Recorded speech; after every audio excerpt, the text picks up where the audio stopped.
இன்றைய காலை விஜயகாந்த் சார் அவர்கள் இறந்துவிட்ட தகவலை கேட்கவுமே தமிழகம் முழுவதுமே மக்கள் ஆழ்ந்த கவலையில் இருக்கிறாங்க. எப்படிப்பட்ட இழப்பு சார் இது? நிச்சயமா எனக்கு அண்ணல் விஜயகாந்த் அவர்களை நல்லாவே நல்லா பழகியிருக்கேன். அவர் கூட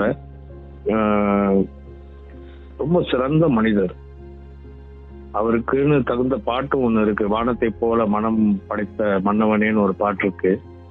அந்த பாட்டு நிஜம், அவருக்குன்னே எழுதப்பட்ட உண்மையான ஒரு பாட்டு. தமிழக மக்கள் மனசுல அந்த வானத்துல எப்படி அவர் இடம் பிடிச்சிருக்கிறாரோ கண்டிப்பா எல்லாரோடைய மனசுலயும் இருப்பார். முக்கியமா டெக்னீஷியன்ஸ், டைரக்டர்ஸ், இந்த துறைக்கு அவர் செய்யாத நன்மைகள் அவ்வளவு நன்மைகள் செஞ்சிருக்கிறாரு. முக்கியமா நடிகர் சங்கத்துக்கே ஒரு கலங்கரை விளக்கமா இருந்திருக்கிறாரு. இப்பேற்பட்ட ஒரு நல்ல மனிதர் நம்மளை விட்டு போனது ரொம்ப மிகவும் வருத்தமான ஒரு செய்தி.